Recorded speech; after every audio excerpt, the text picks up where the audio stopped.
terrifying if they can get in on you. Olaf plus Yuumi, also a really strong duo there. You know, to be able to group up. Ezreal is so easy to leave alone. You know, and this can even be a decent lane because you have a fair amount of poke.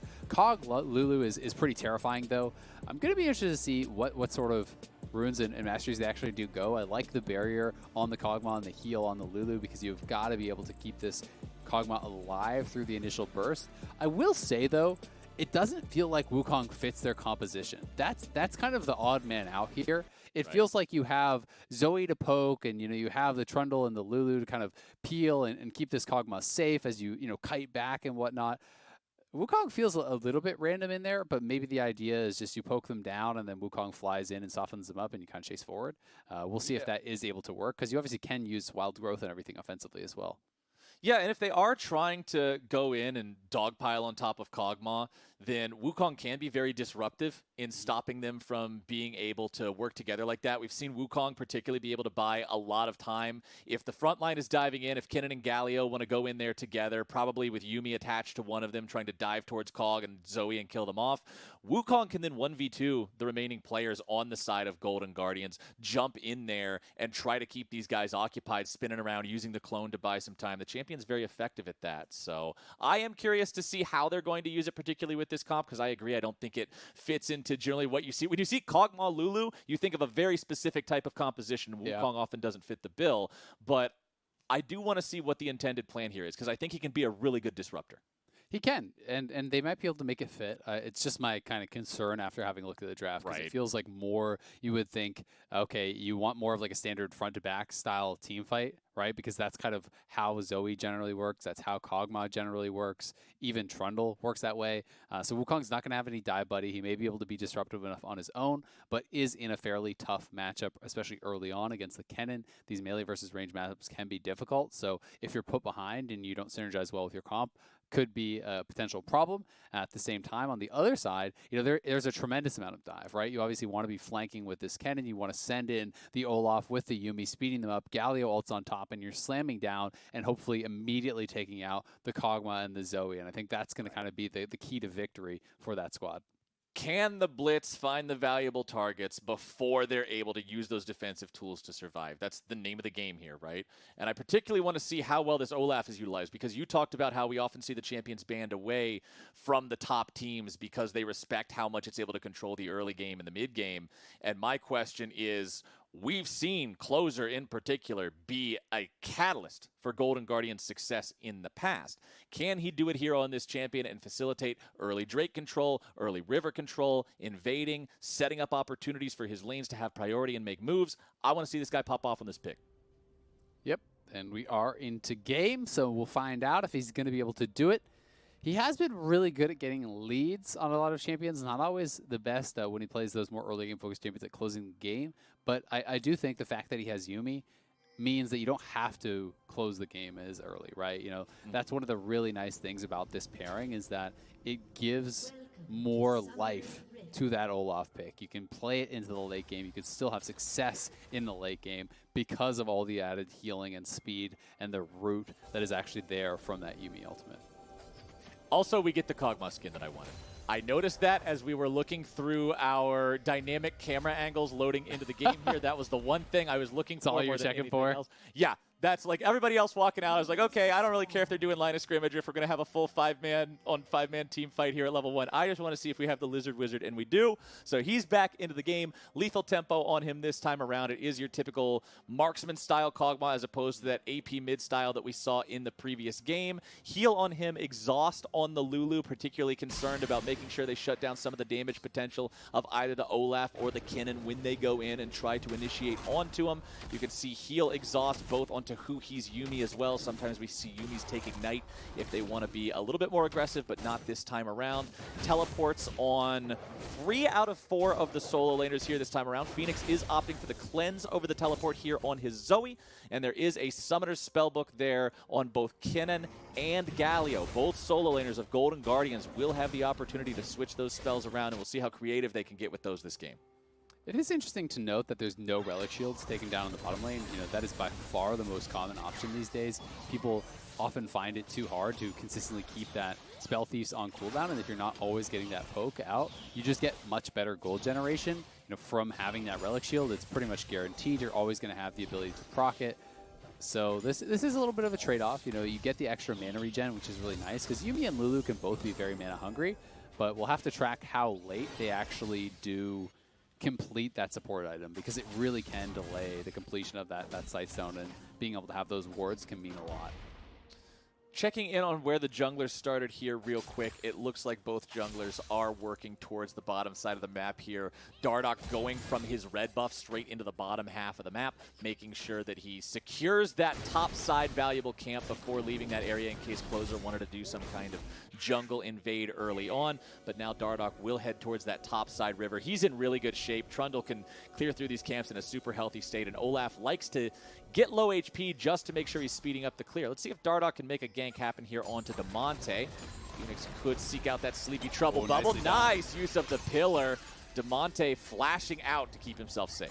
That was perfectly timed there by Dardoch, waiting for that charge back from the Galio. He always swoops back before he actually punches forward, so you can actually end up getting further away from your destination if you're immediately interrupted on that pullback. So nicely timed pillar does force out the flash, and that's going to be pretty good from them. This clear from Closer was actually so fast, though. He did full clear and scuttle by about 3:30. So 7 camps essentially done already at this point in the game, if you're counting that scuttle, and he's going to be back for an early base. He grabs up that chilling smite, so that allows you to have much more of an effect in these early games. You do have the opportunity to then try to chase people down if they're out of position. It makes your ganks so much more effective. Right. He went for a better early path, more efficient, more potentially risky because he got so low HP to speed up that clear pattern. And the cost was his opponent was able to get the flash out of his mid laner there in Damonte. So can Dignitas make use of that here over the course of the next 3.5 minutes or so and come back for a return gank onto Damonte to really make use of blowing that summoner spell? Or will Closer's nice farm pattern pay off and allow him to hit that level 6 fast enough to really force the issue here in a couple of minutes? We will find out. It is a gold lead here early on for the Golden Guardians just based on farm alone, but when you have a Kennen lane, when you have an Ezreal, I would expect your team to be able to farm up very effectively in the laning phase. Fenix gets a little bit of damage down onto Damonte there, not a whole ton. It's not like he's really worried. Fenix is completely out of mana, and Damonte can just clear the rest of the wave away as Johnsun and Aphromoo are getting pretty familiar with the scenery underneath this tier 1 turret, but they're fine to farm up. Lulu is not the early game menace. They are all about that scaling. You are scaling always when you're playing this style of bot lane. So as long as they're farming out, as long as they're not getting bullied too hard or losing the turret, you can be pretty happy about your situation. And the other thing is, while it's very limited windows of power, you still have to respect the damage that can come out from Lulu. If you shift forward haphazardly or something like that, it's so easy to proc the lethal tempo with your E. You just goop them up, and then you with your W active and the lethal tempo proc, you get sped up by the Lulu. Your attack speed is pretty ridiculous, and the damage output can be very high. So there can be these moments of a lot of power, like even that trade rate there. It's just few and far between because the cooldown's quite long in the early game, and you're very reliant on it. Dignitas continuing to just play this game however they want. While Golden Guardians did go for the early first Drake, it was not contested and an easy pickup there for them. Mountain Drake under their belt. Infernal Drake will be spawning next. It means we get either Cloud or Ocean Soul this game. We know how valuable Ocean Soul is to literally everyone, but Cloud Soul is the one that people usually look at as the most situational, right? Some champions get a lot of use out of it. Other champions are like, what the hell is this even for? When I look at an Olaf and a Kennen, I see a couple of champions that can get a lot of use out of a Cloud Soul. They really can, dude. That is honestly terrifying when you think about those style of champions with it. I would also say Wukong, incredible with it. And as funny as this may sound, it's actually really good for kog'maw because you get not only the flat 10% move speed, but your ultimate almost becomes a defensive at that point. You pop your ultimate and you get this massive boost of move speed. You have the 10% flat, then you get the 30 or so that you do from actually proccing the ultimate, and all of a sudden, Olaf and Kennen, these champions that are trying to close on you, have to walk through your goop, which is you being slowed down, and you have an enormous burst of speed to either chase down or kite back. Nice damage there coming out from Fenix. I thought for sure the minion was going to step up and block that one in time, but the AoE of the Paddle Star just barely big enough to make sure that it hit the champion instead. Closer invading for the second red buff of Dardoch. Hauntzer coming to collapse, and they force the flash away from the Dignitas jungler. However, because of the fact that Fenix is heading over, that's the only victory Golden Guardians are going to find here, and Closer has to leave or risk the 3-man punish. Intelligent flash by Dardoch. You can't really mess around with that level 6 Olaf, because if you get too low, he can even just flash follow over that wall and finish you off. But good collapse does mean he is protected somewhat, and despite the fact that Olaf is going to have a much faster clear, yes, Closer did take the dragon, but Dardoch has stayed relevant. He forced the flash mid lane. He's keeping up in farm pretty well. Can be, I think, fairly happy about how the early game has gone, given the lanes. You have Olaf into Trundle, you're expecting to be behind there, you're expecting the Kennen to be ahead in the top lane, and you're expecting your bot lane to be behind as well. So Dignitas has some losing lanes, but they're within striking distance. Blue buff also handed off there to Fenix to make sure he's able to keep the spam going there in mid lane. It's always a good feeling as a mid laner when you feel like you've ran completely out of mana. Otherwise, you would have to go back, but the blue buff saves the day and makes it so you don't have to give up that lane control here just yet. Johnsun and Aphromoo looking for maybe a chance to make something happen with Dardoch down here in the bottom lane. FBI knows better than to step up when they're not aware of where the Trundle could be. You can see some question mark pings coming out there from the side of Golden Guardians in that bottom side river saying, hey, we think Dardoch could be around. Don't risk it for a little bit of turret damage.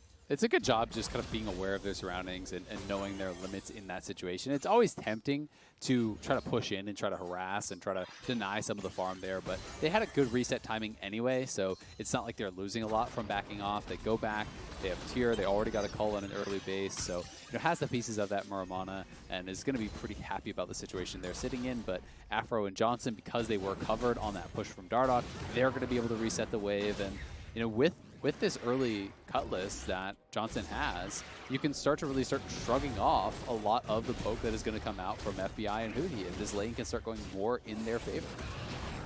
Rift Herald now being taken by Closer. Shouldn't be any interference from this one. There's no blast cone available for the Dignitas jungle, so I don't think Dardoch will have any real chance to get in there, considering there's no flash either. Even if he went in there and then tried to get out, he wouldn't be able to, so it's not really worth the risk. Now, where does Closer want to use the Herald? We will have to find out. Remember, you got 4 minutes to use it, and considering he picked it up at 9.5, that means that plates will be standing all the way through that duration. So any use of it to get plates at all is going to be good money here for the Golden Guardians, as Fenix can't quite find the distance there on the paddle star. Damonte doing a good job buffering the Justice Punch to get maximum possible distance away from Fenix and make him actually lose out on the trade a little bit by taking a turret shot for no reason. Even with that, it looked like it was a pixel or two out of range. That was so close to actually connecting there. And nice little ultimate from FBI, just trying to poke them down. But as I said, now that Johnsun has some of this lifesteal built up, as long as he's not getting hit by every bit of poke, he's going to be pretty comfortable sitting in this situation. And Aphromoo becomes more of the target. It kind of switches from the kog'maw, who you want to keep down early, to this Lulu, who doesn't have that sustain, being the one that you're really looking to punish. Closer investing in clearing some vision away from the mid lane and also summoning up the Rift Herald, recognizing that Fenix is gone. This is not a maximum efficiency Rift Herald where you try to drop it with either 2 or 3 plates remaining and just get the most value possible. Instead, this is a get money onto my mid laner quickly, make sure that we get that immediate payoff and see if we can translate that into more later on. Golden Guardians also picking up their second Drake of the game. Ocean Soul yet again. Lo-fi hip-hop rift to study and gank lanes to. Super relaxing, very zen, all the best types of things to keep you level-headed playing through this game. I love this rift. I get Magical kog'maw on my favorite rift. This is a good game. This is a great way to end Week 6, Isaac. It's honestly the perfect kog'maw rift as well, right? Because really all you want to do is chill and farm. You're not trying to do anything until maybe like 30 minutes later. So it's not chill and study. It's just chill and CS, man. You're just hanging out, you're enjoying the brushes, enjoying all the flowers everywhere, getting all the cannon minions. Life is good for the kog'maw. More brushes to juke into when all those other champions try to run you down and kill you all the time. It's good times here for the little kog'maw. But things continue to build there in terms of neutral objectives for the Golden Guardians. They have had complete control over those so far. I said back in Champ Select that that's what I wanted to see out of this Olaf. I wanted to see Closer control the neutral game, make sure he was really taking advantage of how strong Olaf is in these 1v1s. And so far, he's 2 for 2 on Drakes. He got that first Herald as well that gave Damonte some extra gold. He's doing what I want to see him do. He really is, and I'm becoming more and more concerned just about how the top lane is actually going for Dignitas. You know, I called it out in draft. I didn't really think that the Wukong kind of fit their comp. He is falling very far behind. You know, this is like a 40 CS lead. He hasn't actually been ganked. I mean, I guess that Olaf was up there a little bit, so there's maybe some modicum of pressure, but it's not as though he's actually been attacked whatsoever by the jungler. And you're falling really, really far behind. I don't think that it's going to be very easy for this Wukong, who's being held down, to find a lot of success. He may prove me wrong, but I definitely have a lot of concerns about how the game is going here for Viper on Wukong. Yep, has the Mercury Treads, has just a Sheen, so not exactly a massive threat to a back line if he's able to engage there, particularly an Ezreal that can have a Yuumi attached to keep him healthy and allow him to kite away from that Wukong. Huhi on the Yuumi, when we're looking at his inventory right now, doesn't really have a lot that he's working with. A couple of Fairy Charms, a Potion, now upgrading that into the Chalice to make sure the mana regeneration is there. And regeneration will be the name of the game, because for those of you who missed the memo, Yuumi does have a significant nerf on the mana cost of her healing now. It costs 15% of her maximum mana. So there's no way that you can just build a ton of mana items and essentially alleviate the cost of that. You are going to feel that threat over the course of a team fight if it goes on for too long, and Huhi will have to pick and choose where and when he wants to use those heals, as Dignitas are invading, but they just get down some vision. They won't be aware that Closer is farming up the Krugs, and no fights to be seen just yet. 13.5 minutes into the game, still no kills. Got a banger stat here for you, Flowers. So that what do we got, my friend? Latest First Blood this split was 13-18. So you guessed it, buddy. Oh, we're in for man. a treat. This is indeed a record breaker, a barn burner, a lesson learner, whatever you want to call it. We are truly entering new territory here today. Viper gets ignited, but he's not in any danger of being killed off just yet either. Okay. All right, Azael, we're going to play the guessing game. Well, okay. Take a guess. What minute will the first death be in? It's going to be at the next dragon fight, so I'm guessing 16. Okay. Between 16 and 17. Okay. So somewhere when the clock says 16-something is going to be the first death of the game. All right. Yep. All right. Let's see if the Literal World Champion's prediction capabilities are on point, or if these players will manage to bamboozle him out of that, as Damonte ends up losing a chunk of his HP there to the Proto Belt active that Fenix had picked up off the ground. You know, sometimes I get confused when I look at Zoe. I'm like, oh, a Proto Belt, that's an interesting tech choice. We don't normally see Zoe's take. Oh, wait, never mind, it's Zoe. And then you just understand that it was not actually that ever, and she just picked it up off the ground. This, however, I don't even remember. How long ago did Zoe release, Isaac? Like, oh, God. A year, 2 years? I'm always so bad with these. I'm like, it was 2 weeks ago, and they're like, that was 7 years ago. Yeah. Also, especially during quarantine, I feel like, you know, last week was 5 years ago, so I can't really tell anything. But however long ago Zoe came out. 3 decades have passed in 2020. Yeah, I'm still not used to watching Zoe pick up random crap off the ground and just throw it all over the place. At least you can't get teleported anymore. That was the worst. Yes, that was the worst thing ever. Being able to pick up teleport and go, well, I win lane.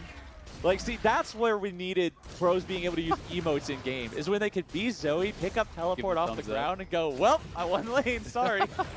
Like, that would have been the ultimate time for the thumbs up. That's when I really wanted to see that. We missed out on prime BM time. True. All right, so here. You know, I was talking about the choice of the Spell Thieves versus the Relic Shield early on. Aphro still doesn't have his actually converted over. The average conversion time throughout the LCS this split is 10:23. So that just gives you an example of how much slower this can be. You know, you can say that, oh, maybe you should have done a better job of it or whatever, but it's really hard to actually consistently proc it without taking too much damage. And we may not even get a fight. It looks like Dignitas isn't even moving, so they're just going to give up the third. So I was wrong, I think, on the 16-minute First Blood. I was expecting that they wouldn't be willing to put themselves at soul point. Yes, you have good scaling. I guess it's a hard call to make, you know, but if they're just saying, all right, Wukong needs at least Triforce before we can fight, you know, kog'maw needs at least 2 items before we can fight, we don't have a chance, then okay. If you don't have a chance, you don't have a chance, right? And you have to give that up. But then I start to really question what your draft is actually doing here, where, you know, you're sitting back in this spot where you've lost a turret, you're down 3,500 gold, and you're at soul point before contesting anything. Like, yes, you might be able to theoretically stop every dragon for the rest of the game and then win, but it's not as though Golden Guardians just have a trash comp later on. Like, Olaf Yuumi has relevance into the late game, and I do think that kog'maw is going to be fairly susceptible to the dives until you get to like way into the luxury items, right? Where you have multiple defensive items and stuff where you can't just get one shot. Look at that oof of a gold graph there on the left side of the screen. Fenix just barely moving past closer, and if not for that, it would have been all Golden Guardians players there at the very top before you got into any of the Dignitas players. When Golden Guardians jungler is more wealthy than Dignitas's AD carry, there's a little bit of a problem here moving forward. Now, as you've said, if kog'maw gets 6 items, doesn't really matter anyway. He pukes all over the entire team. He just kills everybody at once. It's not that big of a deal. But we're a long way away from that point of the game. We are only just now about at 18 minutes, and Golden Guardians is looking real good. My biggest concern is actually like that they're probably not even going to have Rage Blade by the time they have to fight for Soul. Right? And I would get it more if it's like, okay, you're going to be on this really, really powerful point, because when you have Blade of the Rune King and Rage Blade, you actually don't need 6 items on kog'maw. Like, that alone is going to give you enough damage as long as you don't instantly die to just blast through a single target, right? And then when you hit 3 items with Hurricane and stuff, that can be even more potential damage. But they're so far away from that. Aphro just now actually got the transform on his Spell Thieves. So, right around 18 minutes when the average time, is 10. They're not contesting anything anyway, so I guess the vision didn't really matter. But I do think that I wasn't flaming. I'm actually look. I know it wasn't supposed to be flame, but it kind of is. Yeah. It kind of comes across as flame when it's like, well, at least if there's going to be a game where you don't have wards in time, it should be the game where you don't need them anyway because you're not the team playing. didn't buy items, but they're not doing anything anyway. So really, it's not like you need them. I mean, when you're just farming minions. His Ezreal's 0-16, but even if he was 6 items, he hasn't hit a skill shot, so who can know? But right, exactly. When you're shooting minions, Mystic Shot's a Mystic Shot.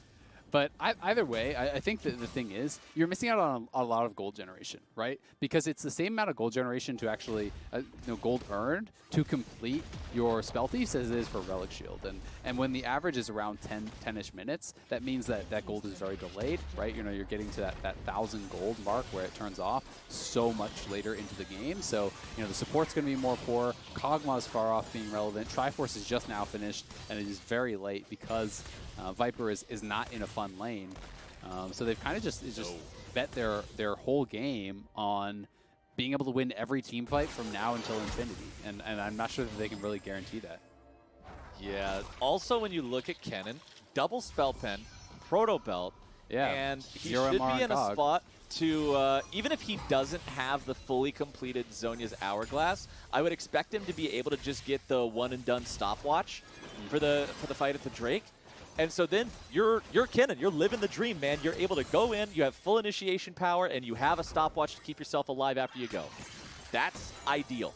Yep. So I'm wondering, really, like, can Dig even try to fight this? I mean, Dardoch's inventory, he doesn't have a second item fully completed after the Cinder Hulk, so the Trundle's not particularly strong right now either. Fenix still working towards getting that second full item done after the Luden's Echo. Why, when you look at Damonte, remember the other big thing about building Proto Belt?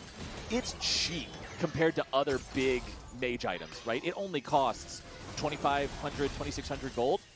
So you can get that and a second item done much more quickly. Proto Belt plus Zhonya's Hourglass completed for Damonte there on the Galio. The Drake spawning in 30 seconds. It's Dignitas with control over the bottom river, but can they make it happen? Yeah, I mean, Aphro doesn't even have his first item completed. The Zeke's isn't done on Dardoch. You're going all in on the kog'maw, but you don't have the pieces set up. Rage Blade isn't done. They have to, though. They have no choice anymore, because if you give up Soul at this point in the game, it's probably just over. But I think any reasonable fight from Golden Guardians, as long as Hauntzer actually can swap over to Flash here with his spellbook, it's like Olaf, Galio, and Kennen all flashed on top of the kog'maw with Yuumi attached to one of them. I just don't see how kog'maw ever lives, but we'll see. Oh, here goes Damonte already into the fight. Ladies and gentlemen, we're going to see some kills. It's Closer on the board first and foremost. A double kill over to the Olaf as Viper tries to spin to win in the middle of the fight, but the blender will not be successful. Golden Guardians pick up 3 plus an Ocean Soul. Where is the hope for Dignitas when the first fight of the game comes 22 minutes in and it goes like that? I'm going to be honest. This game was absolutely terrible from Dignitas. This is like a horrible, horrible game. You didn't do anything the whole game, and that is what you're betting your game on? There was just like almost no way in which they could even win that fight. And if you're checkmated this hard, it's like, yes, it was a great flank. Yes, Damonte got that. But Hauntzer wasn't even there, and you already lost the fight. It's not as though it was close. Hauntzer didn't even have to ult or do anything. He wasn't even a part of it. Like, it's just, it's disappointing to see a team, you know, concede so much. I don't think the Wukong fit. You automatically lose multiple lanes here in this draft. You have no pressure as a result as your jungler. Your options are so limited, and it just feels like they absolutely checkmated themselves with their own draft. So, all right, this will probably be the last time at the game I'm even able to pose this kind of a question. What's the play for Dignitas? I mean, the play is wait and pray. Like, the play is actually just, okay, we're scaling, right? Like, buy every support item in the game, get Night Vow and Zeke's on Trundle, get, you know, Redemption and Ardent Sensor and like every single thing on your Lulu. Hope that Johnsun can get really, you know, deep into his item build and that the game isn't over by then. And if you can get to that point where kog'maw is just insta-killing, you know, the Olaf and whatnot, then maybe there's some hope. But I think that when you're this behind, you have to get past just the damage items now, and you have to get to all the luxury items for Johnsun to even have a chance of surviving. Okay, let's see what you can do, little lizard wizard. You know that I think that skin's cute as hell, but I don't think that's enough to come back in a game like this. 7,000 gold down, Ocean Soul in the possession of their opponents. FBI got hit by some Zoe damage, but it was immediately healed up by the Yuumi. As soon as his health bar took a hit, it went right back up. Hauntzer's pressuring the top lane tier 2. He's 70 CS ahead of his counterpart in Viper on this Wukong. Yep. I mean, and they have Ocean Soul, so it's like you can just stand in their jungle forever. You're never going to run out of mana. The mana limitations on Yuumi are irrelevant. They're irrelevant on everyone. And you can start Baron up 1,000 times if you want, because you just heal off of Baron, because you're proccing the Ocean Soul. So Dignitas is now going to be forced to face check over and over and over and over and over. And, you know, Golden Guardians has the ability to just finish this or to hard commit and force them to actually come over and fight. I don't think Dignitas really feels comfortable at all to even make a move over to try to fight, so they're just ceding the Baron as well.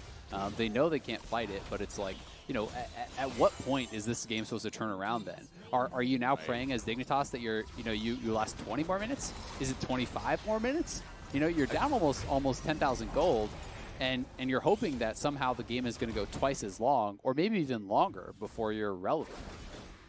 I feel like they're already, like, Dignitas is completely irrelevant at this state of the game. They've not taken a stand for anything. They contested one neutral objective throughout the entirety of the whole game. They have one turret that they just managed to pick up there down in the bottom lane thanks to Viper. It just seems like they showed up and didn't play. Yeah, I'm really concerned as to what the plan was here. I just really hate the draft so much. It's so bad. Like, I think that it's one of those situations where, you know, I pointed out the Wukong in draft. I pointed out the Wukong when he was down in 40 DPS. What has the Wukong done for you at any point of this game, right? You know, and that's not even attacking Viper. That's just attacking the pick here. I think you can't just seed all your lanes, right? Like, you can't go Lulu Cog and then also like have like a counter pick for yourself on the top lane. You have to be willing to flex things around and give Viper a better setup or protect him better. You know, because if you're just auto losing both top and bot, and the other team has Olaf, well, now your Trundle can't do anything either. So now you've given up, you know, three areas of the map essentially entirely. And Zoe into Galio is like at best, you know, kind of even-ish. And there's the ability for Damonte to make more plays around the map. So it just feels like Dignitas didn't really leave themselves any options at all. And as a result, like, this is the game we get. Okay. Another question for you then. Let's play another guessing game. Okay. Will Dignitas fight at all before the fight that ends the game? So another way to put it is probably not. Actually, probably not. No, that's my guess. Yeah, the next Dignitas death timer that happens, will the Nexus blow up before that person comes back? Oh, I mean, maybe not, because maybe someone dies like on these inhibs. But I think that if you're willing to give up Baron and everything, you have totally committed to, like, okay, God, just pray that we can farm it out, pray that we can somehow last, you know, really, really, really long time. So I think, you know, as a result, you're going to be willing to give up anything that isn't completely lethal damage in the game. which generally means they're probably going to have to fight whenever they're losing like their third inhib or their Nexus turrets or something. And I just can't see them being in a position to win that fight. Johnsun lost half his HP to True Shot Barrage. Mystic Shot's following it up, nearly take him down. He has the Rage Blade now, but it's too little, way too late. Golden Guardians have already taken the first inhibitor. They are on to the second. Kiana Giggle emote, same, bro. As Dignitas tries to get themselves away, Golden Guardians continue the push. Dignitas has no avenue to fight this whatsoever. They are down 10,500 gold. Nexus turret number 1 under fire. Last stand. They've got 2 of those cannon minions already shooting at him. Damonte has the BM ready to go. Johnsun gets a little bit of damage there onto closer, but remember, the Ocean Soul will help keep these guys topped off in terms of their HP. Phoenix tries to find a paddle star to follow up that trouble bubble there, but he will not be able to hit the mark. Wukong's coming around from behind. Viper wants the flank. This could be their only chance. Phoenix jumps over the wall for a little bit of damage. Viper continuing to try to run away. Galio goes for the taunt, but Damonte's CC will not find its marker here just yet. Viper now locked down, now forced out of the fight. The wild growth to keep him alive as Hauntzer goes in, and Viper is dead. Aphromoo tries to keep himself as far away from these Golden Guardians players as humanly possible. TP coming in onto the minion here to get everybody from Golden Guardians right back into the enemy base. One Nexus turret between them and their final objective here as Johnsun tries to hold the line, spitting out some of those auto attacks. The attack speed is impressive, finding some damage there onto Hauntzer, but not enough to really put him under any real threat. FBI again going to be healed back up to full thanks to the Yuumi of Huhi. Dardoch tries to get himself away. Damonte once again going to be looking for the taunt. It's over. That's all she wrote. 4-0 final score. Golden Guardians win the easiest game of their lives. Oof. That's all there is to say. I mean, Dignitas never contested a thing. Yep.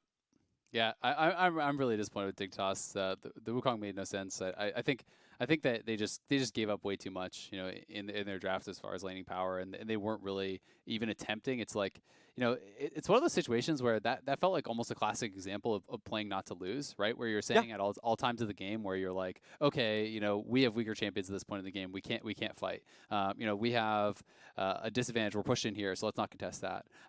And when you get too far into that mindset, you're overlooking the fact that if you're doing nothing, you're essentially just guaranteeing you lose, right? So sometimes even if you have a smaller chance to win than you would like, you know, even if it's say 40-60 or 30-70, if that's better than your overall chance to win the game otherwise, you still need to go for that, right? Yeah. And they did at least attempt. Evils. Yeah, exactly. They did at least attempt to fight at Soul, but they just gave up way too much. They didn't contest anything, and they weren't even close to getting to the items that they really need to get. So I'm very disappointed in Dignitas from that game. I'm sure they're disappointed in themselves as well, but especially because they've actually looked good, right? So that's why I'm kind of like, what happened? This was just a disastrous game because they had 3 games in a row where they actually looked really good with this new roster, and it felt like they were really turning it around. So we'll see if this is just a blip in the radar or if it's going to be more of this from Dignitas. Yeah, we came into the game today talking about how this team started off 0-8 and since then had gone 3-0. If they managed to win this game, that was going to be back-to-back weekends that were nothing but wins, and that was looking really cool for this squad. But this game just completely was off every mark. So Dignitas unfortunately meets with tragedy, and Golden Guardians showed that when their opponents aren't going to contest anything, they will end the game rather swiftly. So we're heading into a quick break. On the other side of that break, we will break down the match with our analysts. Don't you go anywhere. We'll be right back.